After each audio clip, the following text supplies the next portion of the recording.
देखिए, इस 31 अगस्त को इस देश के संविधान का गला घोटा गया है।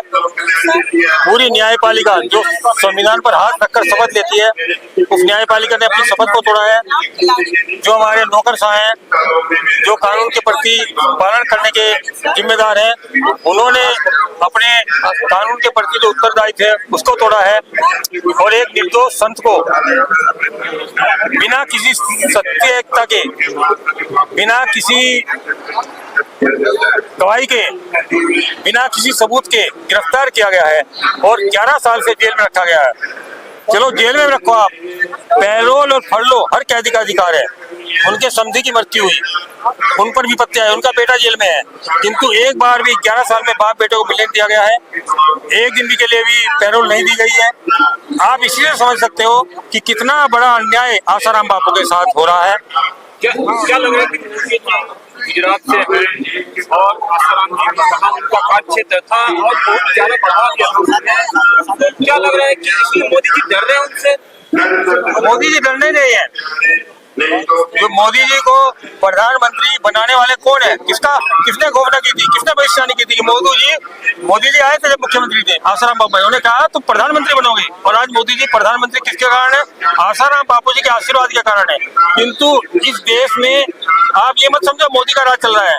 इस देश में तो उस न्यायपालिका का राज चल रहा है। उस देश में उन नौकरशाहों का राज चल रहा है जो अंग्रेजी में किटपिट करते हैं। देश स्वतंत्र है, किंतु इसकी न्यायपालिका और नौकरशाही सारा काम अंग्रेजी में करती है। मोदी जी पोप का हाथ चूमते हैं, कई लोगों से जाके मोदी ने पोप का हाथ कभी नहीं चूमा। हाथ पकड़ते तो हैं, हाथ पकड़ना अलग बात है, चूमना अलग बात है। हाथ पकड़ते हैं, लेकिन बापू का हाथ क्यों नहीं पकड़ा? बापू का हाथ पकड़ा हुआ है ऐसा नहीं है, किंतु मोदी जी इस मामले में असहाय है। क्या लग रहा है? आप देख रही है, मैं आपको उदाहरण देता हूँ। प्रधानमंत्री नरेंद्र मोदी की हत्या की साजिश में भीमा कोरेगांव मामले में महाराष्ट्र पुलिस ने सुधा भारद्वाज को फरीदाबाद से गिरफ्तार किया, गौतम नवलखा को दिल्ली से गिरफ्तार किया, वरवरा राव को हैदराबाद से गिरफ्तार किया, आनंद तेलतुंबड़े को मुंबई से गिरफ्तार किया। 28 सितंबर 2018 की सुबह जैसे इन लोगों को गिरफ्तार किया जाता है, कौन? जो प्रधानमंत्री को मारने चले।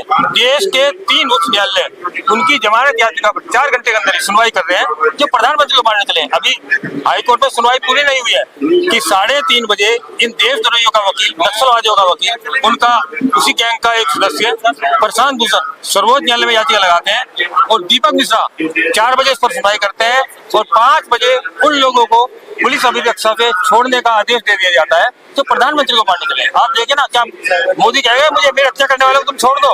इस देश में एक रावण की लंका चल रही है, रावण का राज चल रहा है। आप देखिए इनकी कितनी त्वरित कार्यवाही चलती है। सुबह 6:30 बजे 6 बजे गिरफ्तार किया जाता है और 10 बजे कोर्ट खुलते ही उन लोगों की जमानत याचिका पर 10:30 बजे सुनवाई की जा रही है जो प्रधानमंत्री को मारने चले। क्या लगता है कि विदेशी शक्तियां हैं? पूरी विदेश शक्तियां चाहिए। देखिए मोदी ज्यादा चीउचबड़ करेंगे तो शेख हसीना वाला हल बनाने में ज्यादा देर नहीं लगेगी। वो तो अमेरिका तरह एकदम धमकी देता है कि मेरे जैसा आप देख रहे हैं कि रूस से, ये तो मोदी की हिम्मत है कि वो रूस से तेल ले रहे हैं जबकि अमेरिका ने प्रतिबंध लगाया हुआ है। जो ये तो पूरा का पूरा गिरोह, देशद्रोहियों का गिरोह अमेरिका इंग्लैंड से चल रहा है और अंग्रेजों का राज गया नहीं है। हमारे में भारत के जो छुपे हुए शहीद भगत सिंह हैं, चंद्रशेखर आजाद हैं, राम प्रसाद बिस्मिल, उसे अंग्रेज चला रहे हैं, अंग्रेजी में राजकाज चला रहे हैं। इन लोगों को जिंदा रहने का अधिकार नहीं है। यदि हमें अंग्रेजी राज में जीना है, अंग्रेजी संस्कृति में जीना है तो आजादी क्या है फिर? यदि हिंदुओं का मजबूत देश है, क्या लग रहा है अंतर्राष्ट्रीय शक्तियां इस देश से हिंदुत्व को मिटाना चाहती है? बिल्कुल मिटाना चाहती है अंतर्राष्ट्रीय शक्तियां। अमेरिका इंग्लैंड इसी काम में लगा है। पूरी शाही ताकतें जिनका जो सुप्रीम कोर्ट के सरपरस्ती में चल रही है, वो सारे के सारे हमारे सैनिकों को मारते हैं। नक्सलवादी हमारे सैनिकों को मारते हैं तो सुप्रीम कोर्ट चुप रहता है, किंतु जैसे ही किसी नक्सलवादी को, आतंकवादी को, ईसाई आतंकवादी को पुलिस पकड़ के ले जाती है, सुप्रीम कोर्ट इसको क्यों पकड़ रहा है, तुरंत सुनवाई करते हैं। कितना शीतलवाड़ है, कई आतंकवादी की सरगना है। आपने देखा हो कैसे रात के शाम को 6 बजे शनिवार के दिन सुप्रीम कोर्ट की छुट्टी है, कोर्ट बंद हो चुका है कि 2 बार बेंच बैठती है। ये पूरा का पूरा गिरोह सुप्रीम कोर्ट में जो बैठा हुआ है ये देशद्रोहियों की गिरोह बैठा हुआ है। ये मैं नहीं कह रहा हूँ, इस देश के जो कानून मंत्री है किरण रिजिजू साहब, उन्होंने खुद बोला है कि सुप्रीम कोर्ट के पूर्ण जज राष्ट्र विरोधी गतिविधियों में लिप्त है। कि कौन बोल रहा है? देश का कानून मंत्री बोल रहा है। तो ये का पूरा गिरोह देशद्रोहियों का सुप्रीम कोर्ट में बैठा हुआ है।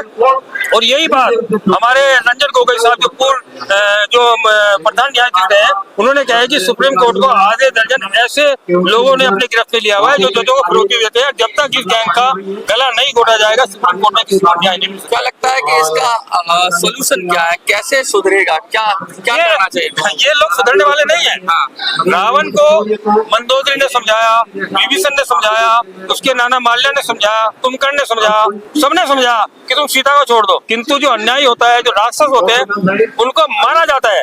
ये सुप्रीम कोर्ट के जो राक्षस से गिरे गुजरे हैं। आप पर भी कई बार इन्होंने आपको बोलने के आधार पे अभिव्यक्ति की स्वतंत्रता आपकी थी, आप बोल रहे थे, तो आपको भी कई बार मानहानि हुई और कई तरीके से मेरे ऊपर जब मैं दीपक मिश्रा के खिलाफ सुप्रीम कोर्ट में एक याचिका लेकर आया, इसकी नियुक्ति कानून का उल्लंघन करके की जा रही, मेरी याचिका में जानती दीपक मिश्रा ने, वो जो सुप्रीम कोर्ट का सिक्योरिटी चीफ है मरवा, उसके साथ मिलकर मेरे ऊपर जानलेवा हमला करा।